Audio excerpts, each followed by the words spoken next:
Okay, in this video we're going to look at removing the background, manipulating this monoprint using Photoshop. So we'll remove its background and we'll color it and we'll change it to how we want it to go. The nice thing about working with something like a monoprint is it's quite a random process. Every print is very different. You're never quite sure what marks you're going to get, what textures you're going to get, and where and how. But nice thing is that we can then scan it in here and into an environment where we do have complete control. So here we can take control of it and remove the parts we don't want and keep the other parts we want, or enhance parts. So we're going to go through the same process we did with the Bulldog just to remove the white background. So stage one is unlock that layer. Let's call it line, as we know it's going to be our black line work. Okay. Now I'm going to go to my magic wand, make sure contiguous is off and my tolerance is fairly high on 60. I'm going to select the white area. Okay, and then as I said on the last video, you can of course use a layer mask here. If you're going to use a layer mask here, make sure you've inverted your selection and then layer mask. Okay, we'll remove the background. What this doesn't allow you to do though is fill that selection with black, which is what I want to do. So I will do it in a destructive way. I will delete the white background. I'm going to invert my selection. Okay, and then I'm going to fill with black. Option delete. Now just to show you what a great job that's done, if I drag that layer down to the bottom, we'll put in that bright blue again, which of course is not going to come up because once again it was a black and white image, so I scanned it in, okay, in grayscale. Let's make it RGB this time just for the difference. We're not going to merge it. Okay, now I have the bright blue. As you can see, even around the tiniest pieces of texture, okay, we have no halo. Okay, now let's make that background layer white. Okay, call it background, BG. Okay, let's now take control of this image and decide what it is we want to do. Now, whilst working on my line this time, I'm going to use a layer mask. So make sure I select my line layer, come down to the bottom of my layers palette and select on the layer mask. Make sure my colors are set to black and white. If not, just press D to reset them, X to toggle your black to the front. Okay, now with my brush, okay, what I want to do here is I'm going to remove just some of this in the forehead. Not all of it. Okay, we want it to still keep quite random, so you could use a spatter brush to maybe do this. Okay, I don't want to lose that, make it look too... Okay, so we still want it to look a bit, keep the nice randomness we get, but I want to control it though. I want it to be, I don't want his forehead to be, I want to create a bit more drama and contrast in the image, put a bit more form into it. So I'm going to remove maybe a little bit of this here. Certainly going to take some of this. What I don't like is this black line, that sort of strong line that's come down the middle. So I'm just going to remove some of that. Remember, I'm just drawing with my brush here, and it's drawing a mask. If you look over here, you can see that little black bit appearing. If you can imagine, it's just painting that over the top, so it's hiding what's below it. Okay, that's a bit better. Maybe just take a few of them little bits out there. Okay, so that's sort of, I'm trying to increase just the strength of that image. So his forehead, I want to make his face really stand out. Okay, now I've got a problem here too. There's a hole here. Okay, so now I need to move off of my layer mask itself and back onto the main image. So I just need to check that thumbnail. You see it gets little brackets around the corner. Okay, I'm now working on the image. So now I can just get a brush, okay, with black, okay, and I can draw straight onto the image. Okay, and I'm going to put back in that bit that I think is missing there. Okay.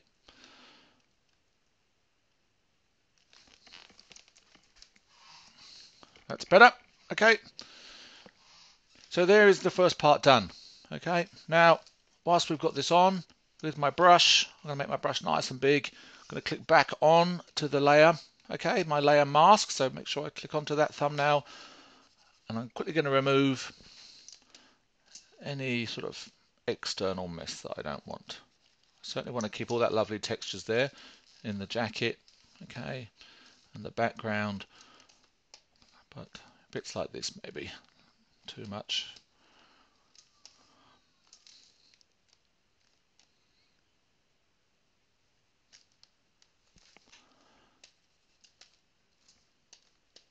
Okay, that'll do. All right. Now, what I'd also like to do maybe is darken this area in here under his eye to create a bit more form and structure sort of in the face there. So the one way I can do that is we know I can't darken that anymore by using, let's say, okay, my sort of burn tool, because it's already black. So there's nothing to make darker. I can go there all day drawing away, even if I put this onto shadows and whack it up to 100% and turn the protect tones off. Okay, it's still black. So to make that work, I'm going to need to add some extra content. But the content I want to add, I don't want to add, something that's flat. I want to keep using this texture. So I'm going to come across to this part here. Now I'm going to use one of my selection tools, a marquee selection. And I'm just going to drag, okay, a squarish rectangle in there. Now, when I put my cursor over that, it goes from being a crosshair to the arrow. Now if I right click or control click, I'm going to layer via copy. Now you'll see that I have a little piece of that texture all on its own. Now layering via copy, put it on its own layer. Had I done layer via cut, I would now have a big hole over here, okay, which I didn't want. Now I'm going to move this layer up, okay, and I'm going to shift it around in here. Okay, what I might find is if I make it a little smaller, it'll make it a bit denser. Okay, and put it in just under the eye there, so it's nice and dark. Okay, I'm going to still move it around, maybe it's on its own layer so I can do what I want with it.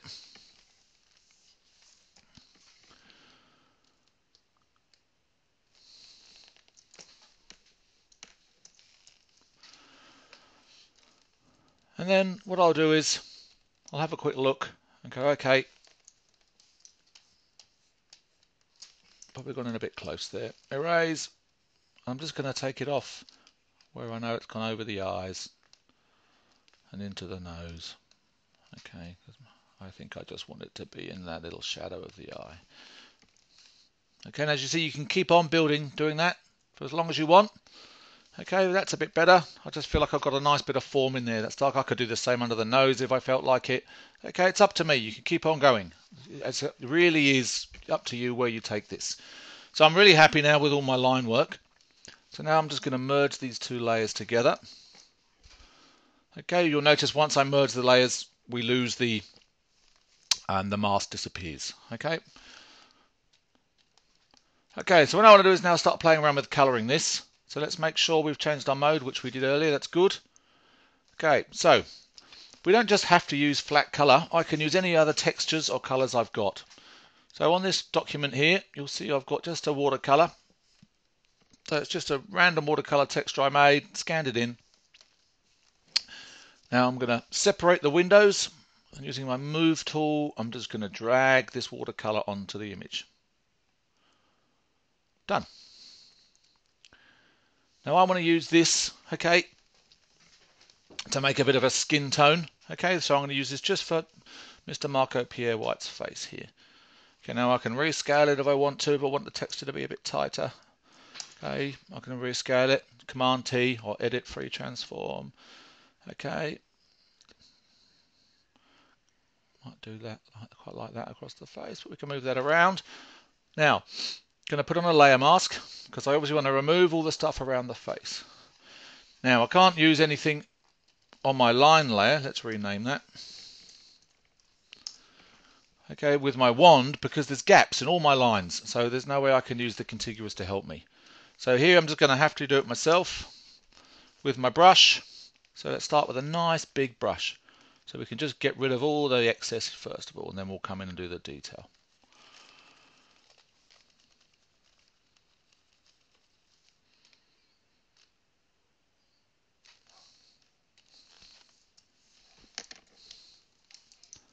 Okay, now I'm going to zoom right in, just have a quick look. Now I don't like this gap here. Okay, it's hard to know what's supposed to be going on there. So I'm going to go back onto that line layer, okay, with a nice small black brush. Just wanted to bring it in a bit, okay. That's better. Okay, then back into here with my brush. Okay, I'm on my layer mask again now, and now I'm going to go in a bit closer and just clear it up around his face. The great thing is with that layer below the black line, we know don't have to be really tidy. As long as we're getting in behind the black line, we won't be able to see it. It's great.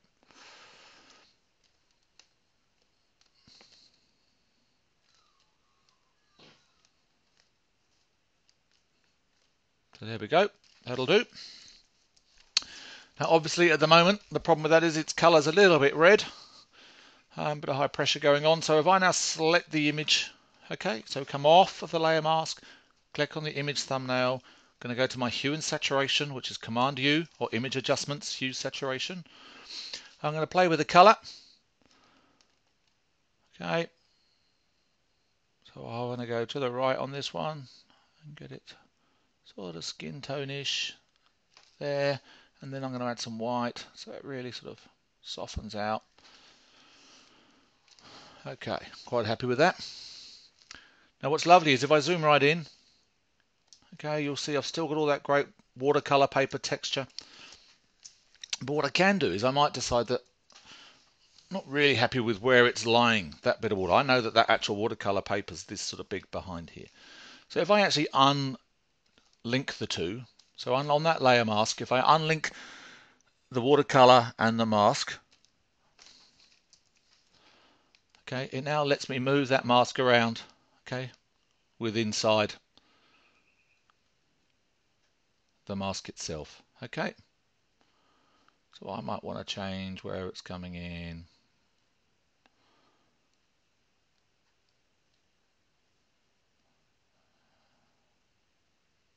Quite like it there.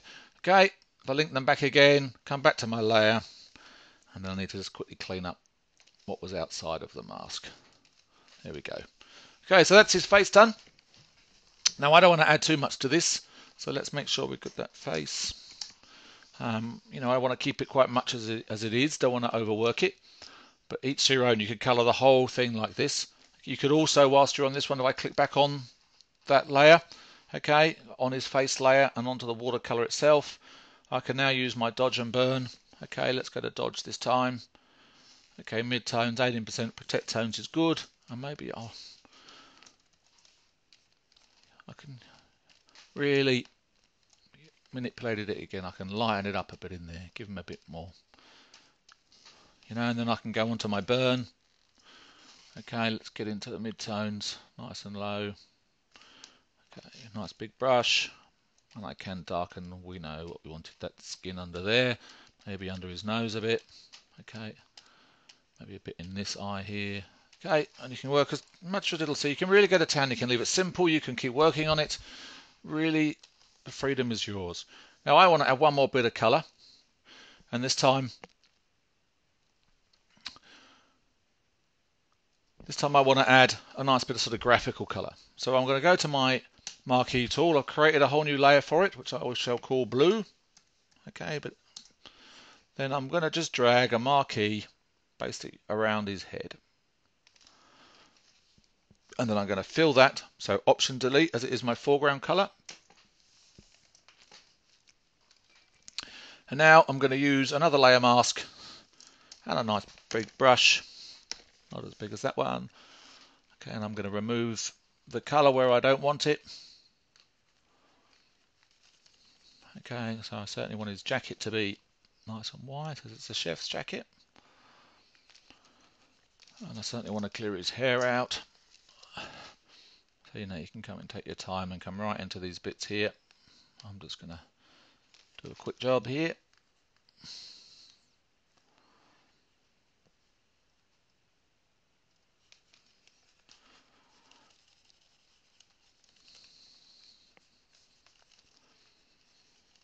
And remember that we're sort of working with a layer mask here, so I can quickly go and edit any little bits. I got a bit carried away.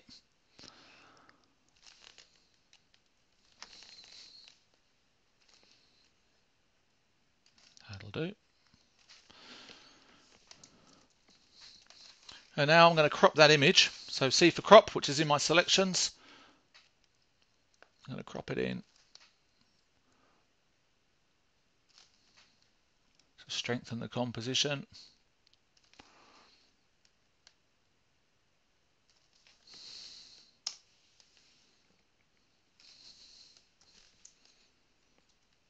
Okay, and there we have it. So from what was, I might even crop that a little bit more in the top there.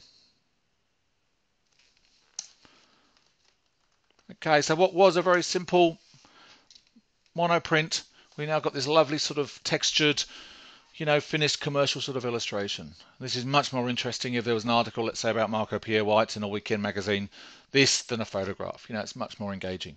Okay, simple techniques. Okay, again, keep yourself a Photoshop file of this one. Any commercial work, keep yourself at the Photoshop, and then, as I say, let's flatten that image. Okay, and then save that as whatever the specs are for your job, but very usually 300 dpi TIFF.